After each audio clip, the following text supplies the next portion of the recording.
Welcome to the Digital Real Estate Secrets Podcast. This is episode number 12. My name is Nick Wood, and today we're going to be addressing the question, does digital real estate work outside the US? Because in most of the content that I produce, and a lot of the content that most other people produce, it is the US, the United States, at least North America. I know there's some people that talk about Canada. The question is, does this actually work outside the US?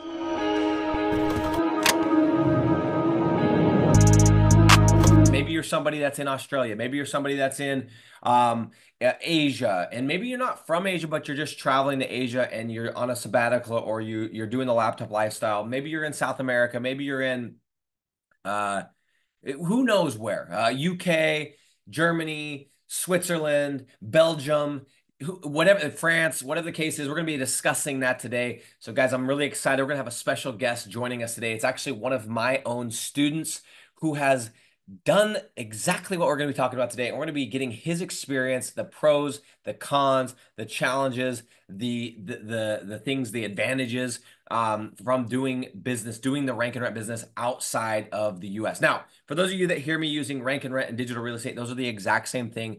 We're talking about the simple business model of building websites, ranking them on Google, and renting them to local business owners and getting freaking paid. So if I say rank and rent, I mean the same thing as if I say digital real estate. Okay. So guys, really the question that everyone's asking, and if you have this question, what you're actually asking is, can I do this business in my country or in the country I have in mind? And so one thing I want to mention really, really quick, guys, is every person on this planet that I've talked to, that I've worked with, that I've discussed possibly working with, we always have a yeah, but. And what I mean by that is that it's human nature to say, okay, it works for them, it works for him, it works for her, but my situation is different because. And I'll tell you what, when I first got into this business in 2016, I had yeah, buts, okay? You know, at that time it was 2016. I knew how to sell because I was selling door to door. But if you would have asked me in 2012, I would have been like, yeah, but I don't know how to sell. But now I knew how to sell, and it was like, yeah, but I don't know how to build a website. Yeah, but I'm not technical. Yeah, but I don't have experience in the trades. I don't have experience in these different services, right? I didn't know how to sell. Yeah, I know how to sell, but I don't know how to sell over the phone. And so if you're sitting there going, yeah, but for any number of reasons, or any whatever that but is, just know you are not alone. Everyone has them, okay? Also, I should mention before you even think about listening to me, if you're brand new to this podcast, and you have no idea who I am, do not trust a word that I have to say. I just recently changed my Instagram bio. I want to read it to you guys because I think it was very fitting, and I mean it. And what it says, if you guys aren't following me, by the way, quick little plug, at Digital Drug Dealing is my Instagram. It says, just another annoying internet marketer peddling his BS. Don't believe anything I say. And I want to honestly let you know that I believe that. I stand by that. I mean that. Isn't a catchy little phrase. The reason being is I don't think you should believe anything anybody says, because the internet is the internet and everyone's full of crap. So just assume I'm full of crap, but take what you hear today and ask yourself, does it resonate? Does it sound legit? Guys, when you get a little bit older, when you've been in business, you can start, your BS meter starts to really get honed in. And you can immediately tell when someone starts to talk, okay, this person's full of absolute garbage, right?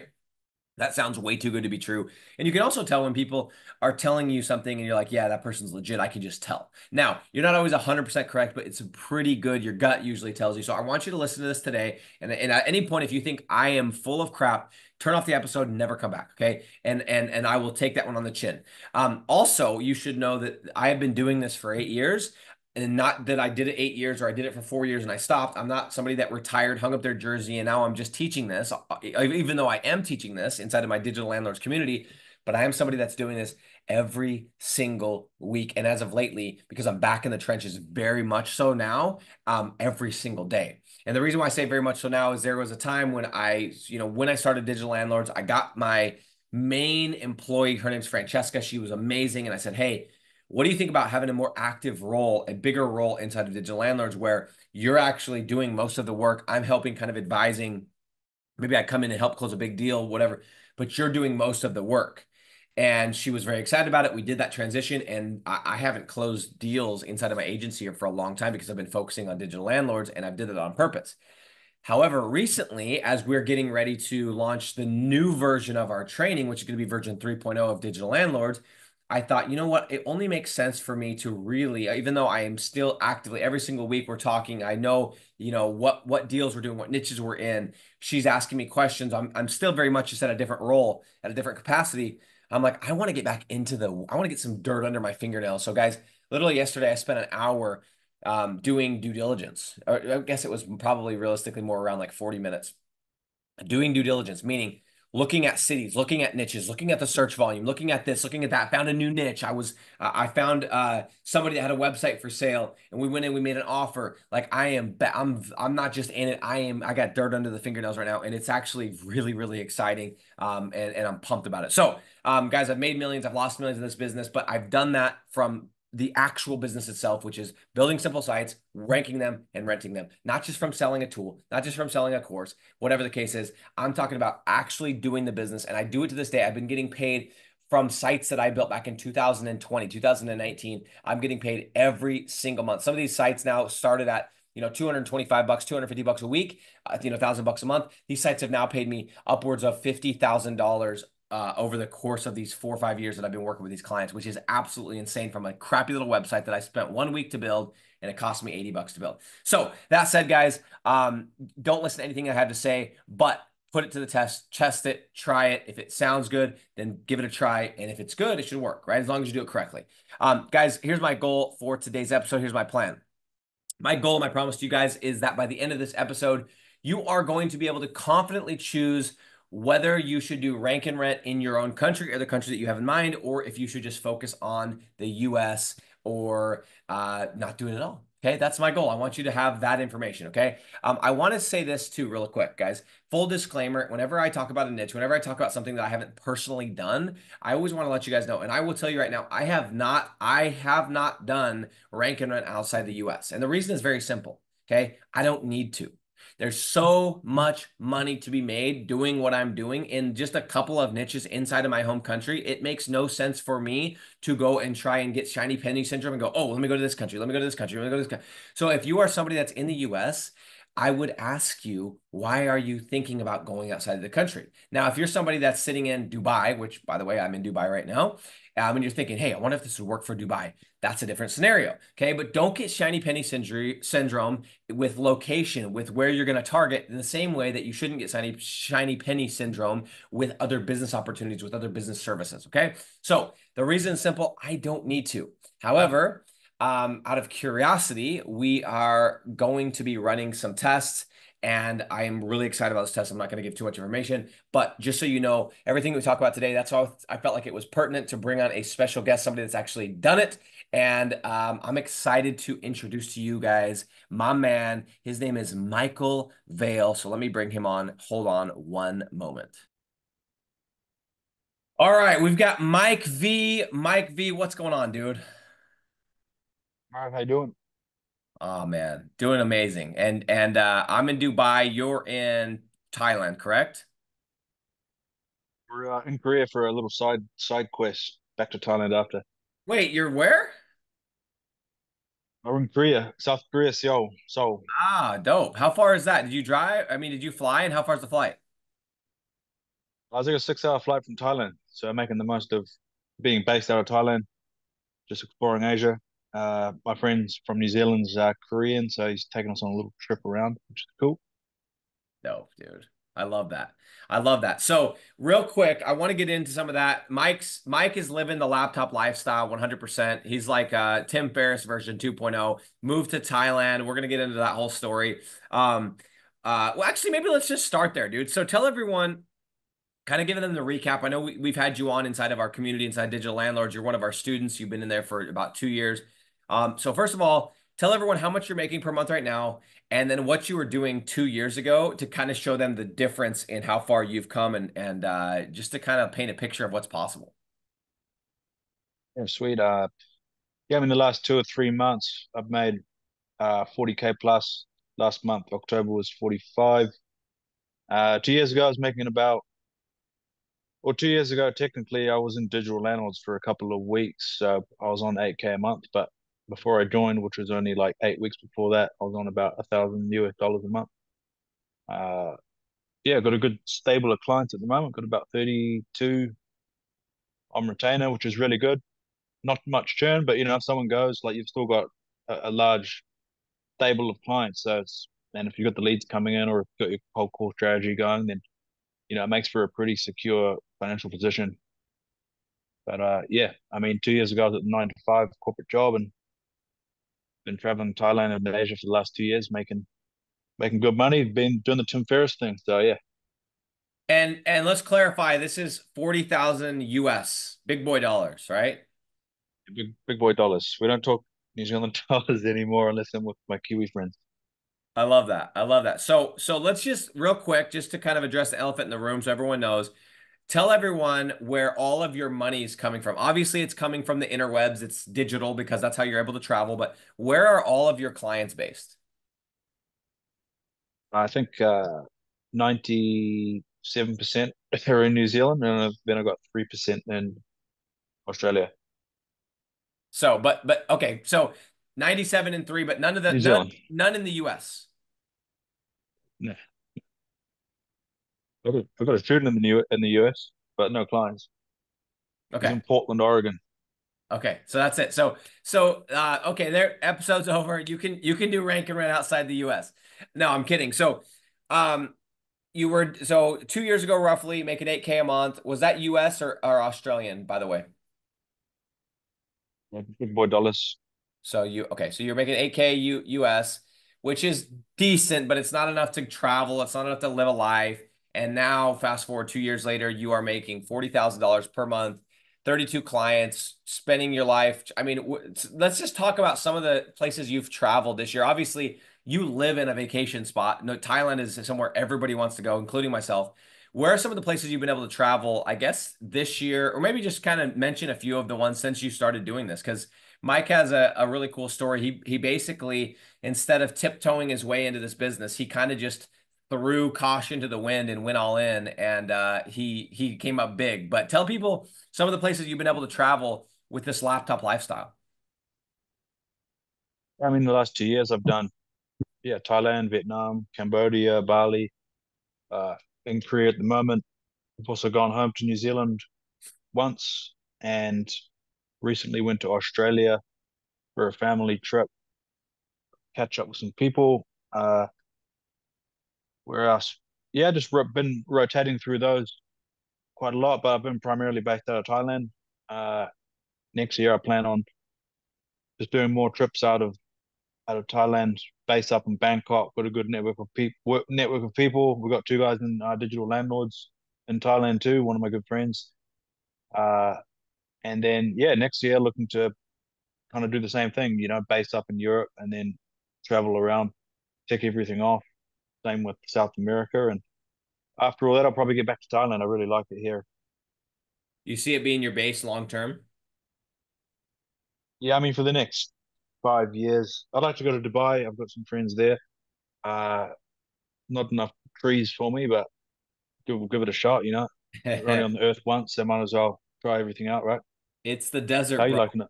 It's the desert. No, it's amazing. It's got everything that I love. It's got money. It's got beautiful people. It's got I mean, dude, I've heard like four Lamborghinis go down the street since I woke up. Yeah. It's got nice restaurants or something every night. Dude, it checks all the boxes for me. So it's got good Sick. diversity. It's amazing, but you should come out. Okay, bro, did you have doubts when you first started this?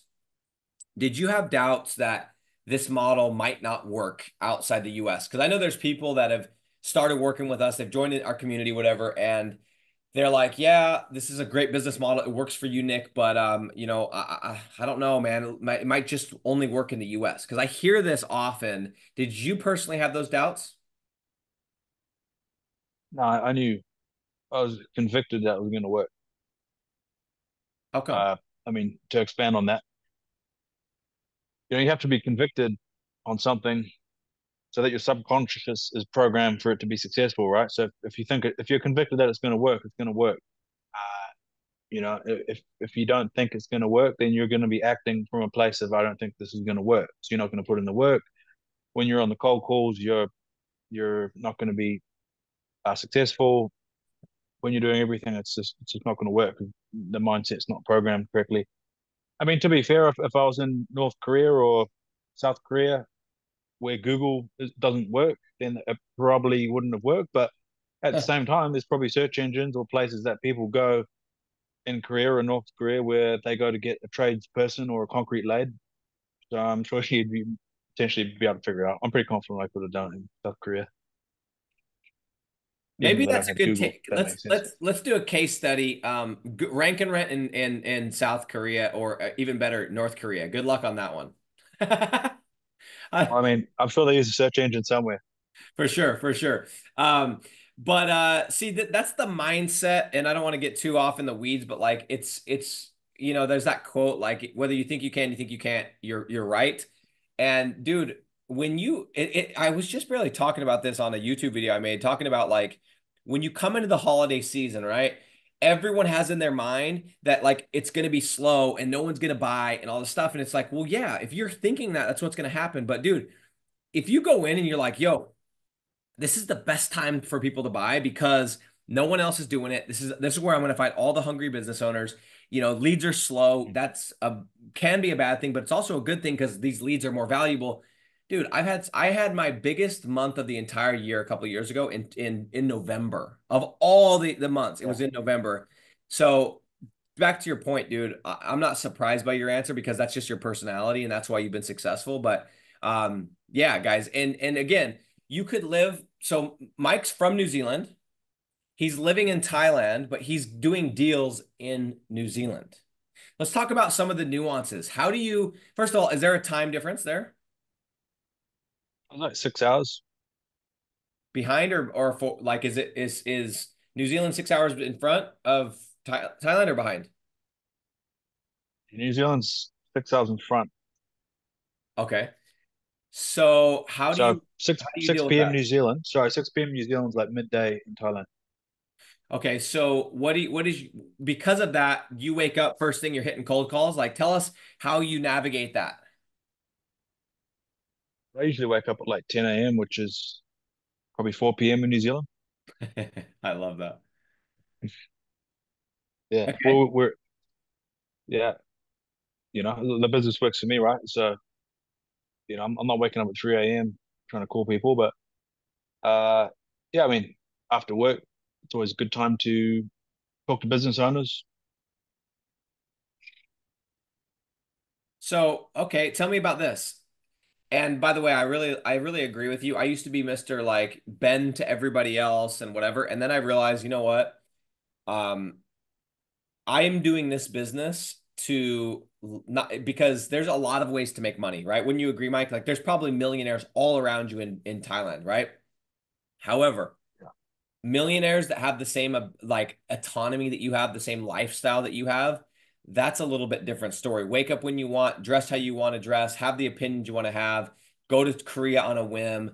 That's hard to find. And so one thing that I think I forget sometimes is like I did this business because I love money and I love having a lifestyle because I'm with you, bro. We have one life to live. And there's some people right now that are watching this from their freaking desk job in Pennsylvania that hate their life, but they refuse to take any action. So, a little bit more on the like technicality and the nuances. How do you do actual calls? Do you have like, do you have to use a dialer? Do you use or does your phone work from Thailand to New Zealand, or you have an international plan? Like, how do you do cold calls? Uh, I had a Skype number. I was doing cold calls when I started Rank and Rent, and I was doing cold calls all the way to about 15 to 20K a month. And I had a Skype number, so I was calling people from my laptop and my phone. Uh, but yeah, I don't do cold calls anymore. I just get leads from Instagram, and yeah, it's all done through Instagram messaging, I love that. which saves me $20 a month on Skype fees. But it's just more convenient. I just funnel everything into Instagram, and then I can just open it when I feel like talking to some business owners. When you decide you want to pump up the revenue a little bit and deal with a little bit more money, right? Yeah, pretty much. Like today, I woke up and I thought it was Saturday, so I didn't check my phone at all. Then I realized that it was Friday, and no one was bothering me, so it's all good. I I love check my WhatsApp like I give all my clients WhatsApp. like if I sign up with them, say, hey, like I'm available on WhatsApp, and that's the important platform because my DMs get a bit crazy. So if nothing's happening on WhatsApp, generally everything's all good. I love that, dude. So let's talk about, because for people that don't have their Instagram set up and they want to go out and they're going to have to get those first kind of hustle deals and they are going to have to cold Yeah, call. You literally just jumped I on, agree. set up a Skype account, and you were just calling, basically using Wi-Fi, calling with a Skype number Yeah, to New Zealand. Okay. yeah. The first year of traveling, I was cold calling, just as in the training for digital landlords, calling people on Skype. It had a bit of sometimes it had a weird number when it didn't have the caller ID going, but most of the time it worked fine. Get the people on the line, and yeah, close a couple of deals from overseas. Did you ever have any business owners that said, hey, like they wouldn't pick up, or they were like, who's this? Or they were like sketched out because you had a weird number or anything like that? I mean, sometimes the Skype number didn't work correctly, like maybe 5% of the time, and even then, only like 1 out of 10 people would say, "Oh, I didn't realize that you were New Zealand based because your number came up with +1 or something." But like you say in the training, you just got to keep calling them. Like you call them 3 times in a row because then they think it's important and they'll pick up. I love it, bro. Imperfect action, dude. It's because what's funny is there are people I know personally that are in our program or that I know that like any of those little things like that right there. Oh my gosh, the phone number is going to show up with a +1. I can't call until I get this new phone. Dude, people would actually not take action because of something that silly. A lot of people.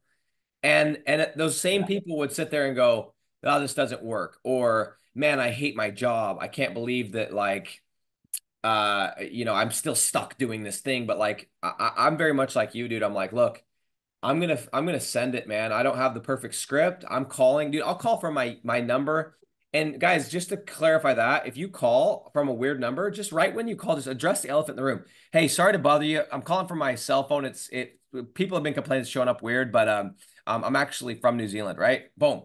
Like you just overcome the objection before it becomes an objection. Like that's not a huge issue. But I think the more important thing is, Mike, is that you just take action, dude. Like there's a reason you're at 40,000 a month, 2 years into this, and dude, you did that so much faster than me. You know that like if you look at my 2 years in, I was 2016. By 2018, I was barely paying my bills, bro. Like, and most of my clients were like these hobnob SEO deals. You have, and Yeah. by the way, do you have SEO deals or is all that lead gen? It's about 90% lead gen. Okay, so basically what is that 36,000 of your 36,000 out of 40,000 is lead gen. That's incredible. Well, I think that's right. yeah, I mean, a lot of the rank and rents clients want more. So they say, "Oh, wow, you've ranked that site so easily. Can you do it for us?" And then I'll have my like big boy package, which is about 6,000 USD, which is like a website built for SEO, Google Ads off the back of it as well. Amazing, amazing. Okay, so let's do you think there's ever a situation like there's so many things we could talk about, but I want to stick on this topic of does this work Yeah. outside the US? Do you think if you I know the answer to this, but I'm curious your opinion. If you decided tomorrow you're like, "Hey, I want to do lead generation. I want to start getting clients in the US." Do you think that'd be an issue for you? Yeah. I mean, the only potential issue will be the accent, but uh, I guess we'll have to find out. I mean, if I was convicted to get US clients, I'm sure I could do it. It would just take the hit rate would probably maybe be a little bit lower due to the slightly lower rapport, but you know, Yeah, but I also think on that same note, because we've had a lot of students have success that have an accent. English is like you speak English, maybe you just have an accent because you're from New Zealand. But let's talk about people that are not even from the U.S. Let's take Francesca. Francesca has a pretty American accent, but she can get a little bit of that Italian accent in there, and it was kind of one of mm, her insecurities in the beginning. But I believe that if you're just calling to sell something to someone, then that's an issue, right? Because it's a trust thing. But dude, if you're calling up front and you're like, "Hey, I'm from, I'm from New Zealand, but I do business in the United States. I work with a guy here, here, here, and here. I want to give you some free leads, and then I want to talk to you. If you lead with the free value, I don't see the accent ever being an issue, right? Right off the bat, I think you just have to be a little more crafty, but that's the only difference. Well, that's what I mean. I don't think it would impact anything. Maybe the No. hit rate would go from 30% to 27.5%. But I mean, I mean, one of my editors, I think he's Russian. I don't even know where he's from. He just DM'd me on Instagram, and I had a problem that I needed fixing, which was editing some reels.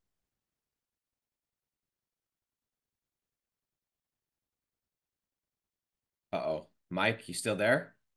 We might have lost him. Mike, let me know if you can hear me. And Uh, I don't care where he's from. Like he was the oh, guy for the shoot. job, so it doesn't matter. Oh, there you go. You back, bro? Can you hear me? Yeah, I think you Cut out a little fucked bit. up for It's a all sec. good. I'm back. It's all good. You were talking about the Russian guy that needed to edit some reels, and you're like, you don't really care where he's from if he's gonna get the job done, basically.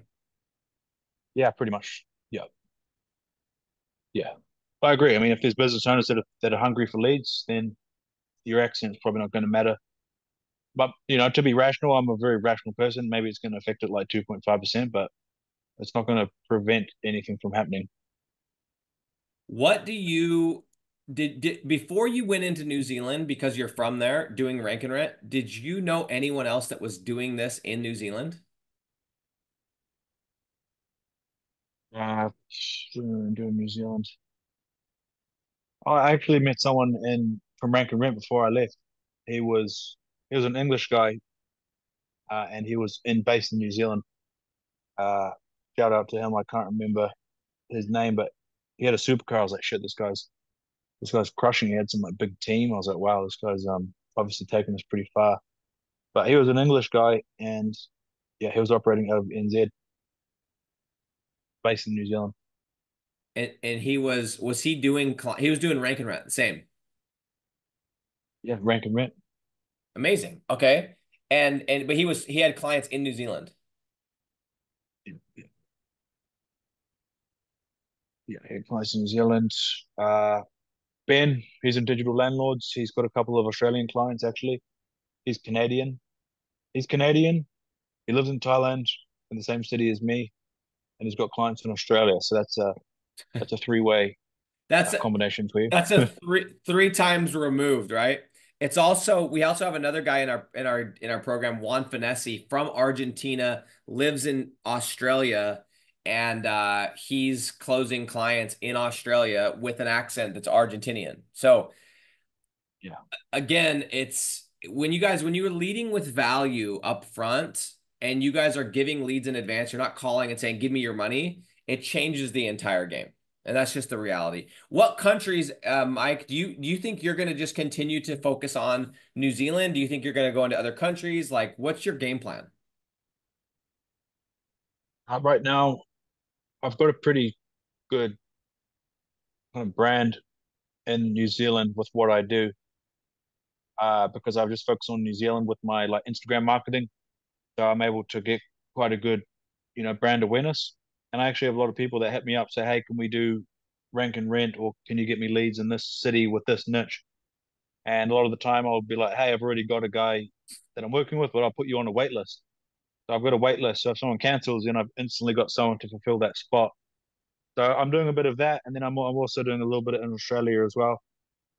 That's on the horizon, but yeah, I'm pretty happy with both of those. I mean, there's so much potential. If you look at the overall size of the market, it's just huge.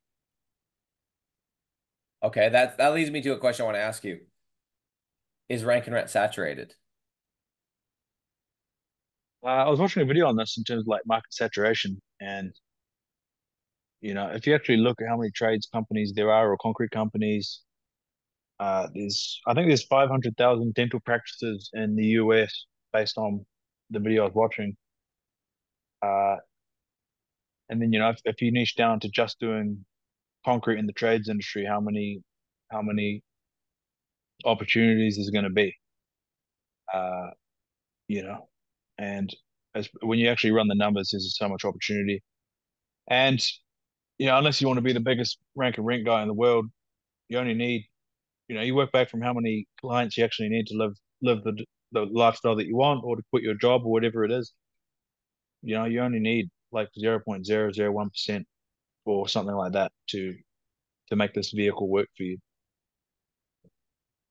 That's what blew me away. I didn't realize how few clients you actually need to become a rank and rent millionaire. Like, and here's one Yeah. thing that people don't understand is, you have 32 clients and you're at 40 grand, right? You need to get to $83,000 per month technically to be on a run rate of $1 million. However, what people don't realize is that in the next, you're not going to need another 32 clients.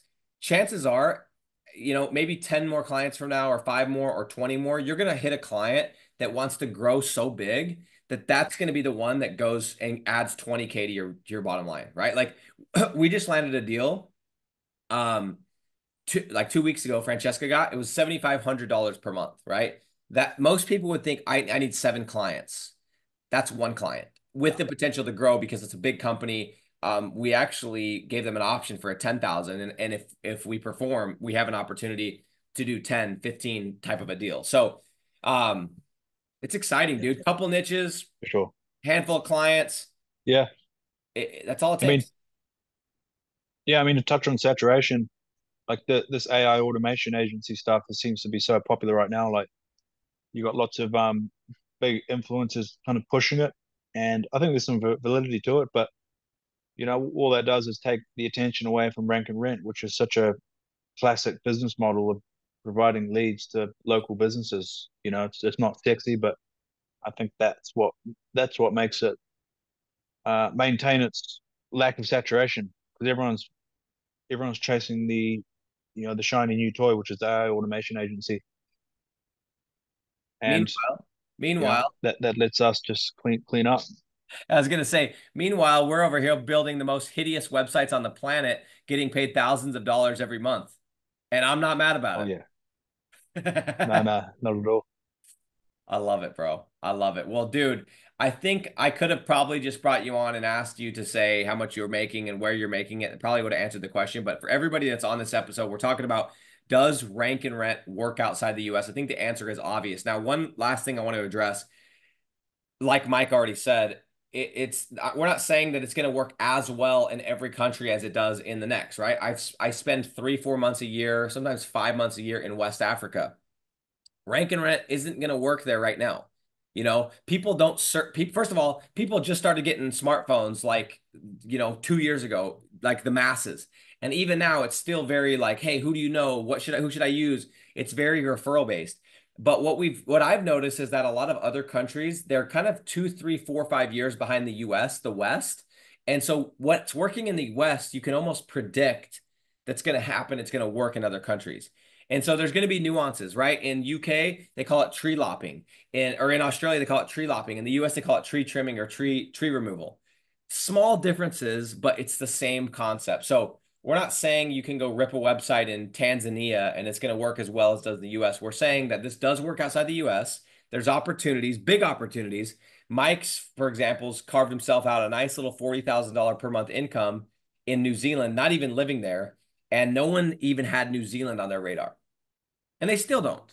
Yeah, for sure. Uh, yeah, I mean, we use Google to get the leads, right? That's a search engine that we use to get the leads in New Zealand, USA. I don't know how they do it in Tanzania, but these at the end of the day, we're essentially connecting people who need concrete laying or home service jobs to local tradesmen. So the vehicle doesn't matter too much as long as you can keep doing that. Then we'll keep getting paid. That's it, bro. Well, thanks for hopping on this episode, man. If anyone wants to follow Mike because he has some really cool stuff that he shares, tell him your Instagram real quick. You can follow me at Marcus V underscore dot underscore. You can see me traveling around and living the laptop digital landlord lifestyle for some inspiration. But yeah, thanks for having me on, Nick, and we'll No catch up soon. problem. And yeah, go follow him. I'll try to get it linked up so people can check you out in the notes of this show, and also in if we put this on YouTube. But Mike V, thanks for hopping on, dude. Can't wait to get you to 83,000 per month, and we'll have another episode. Yeah, bro, let's do it. Sounds Thanks, man. good. See you guys. See you.